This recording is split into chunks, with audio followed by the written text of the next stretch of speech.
This is Pastor Gene Lansberry of the Fight for America's Families Ministries. We're going to try to start a new series here to try to help people take better care of themselves. We have many services here at our church, the Fight for America's Families Ministries. We're also on CrusadeRadio.com Monday through Friday, 8 a.m. to 10 a.m. Eastern Time. My wife does definitions from there, and she reads her definitions book on for you guys. And you can get a copy of the definitions as well, and it's free as long as you only get one to our residents. Now, we do have a lot of things to bring up for you, okay?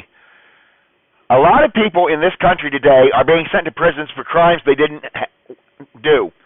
For instance, a woman decides she wants a divorce, and her lawyer tells her, well, the best way to guarantee that you're going to get your child and your spouse won't get that child is to turn around and say that your husband sexually molested them. There's only really three things they can take your child away for, okay? They can take your child for dependence, they can take your child for neglect, and they can take your child for abuse. Neglect was when you don't provide medical care, schooling, or bare bones basic needs, okay? Now, abuse, of course, can be physical, mental, sexual, social, whatever.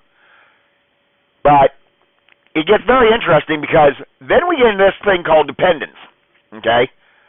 You know, one of the things they're collecting now is information from Jobs and Family Services and the food pantries and stuff.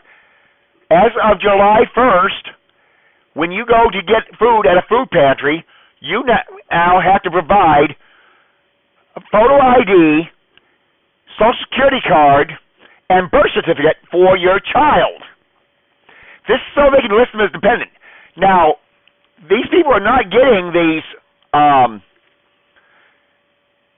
food necessarily from just the soup kitchens. Yes, the soup kitchens have to buy them, the churches or whatever, but they have an agreement with the government, either the state or the federal. The state gets the food from the federal, and then it works its way down, and they have their own rules. So you got to be very careful what you're doing now, because one of the things we've been talking about on our radio program is the fact that we have become breeders.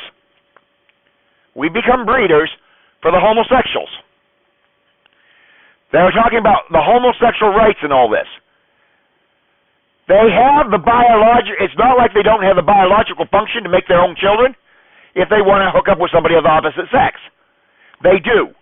They want to steal our kids' rights from our kids. You always hear in the government when they take kids away, the rights of the child, in the best interest of the child, in the best interest of the child. The best interest of the child is always, always to know his or her own parents. Always to know his or her own parents. It can never be anything different. Because the kids that have been taken away, they go looking for their parents because they want to know about their parents. Some of them don't do it for years because they're afraid or whatever, but they do eventually go looking for mom and dad. What about a child whose parent died overseas in war? We had a lot of guys like that when I was in the Persian Gulf in the U.S. Navy. A lot of guys that died and their kids severely missed them.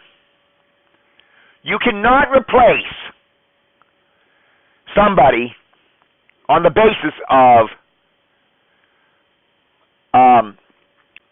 gender swap. If a father is missing from the home, it doesn't matter how good two mothers are. You could have two women, two lesbians together, and it's not going to equal one good father. And vice versa. Two homosexual dads is not going to equal one mother. They need both parents.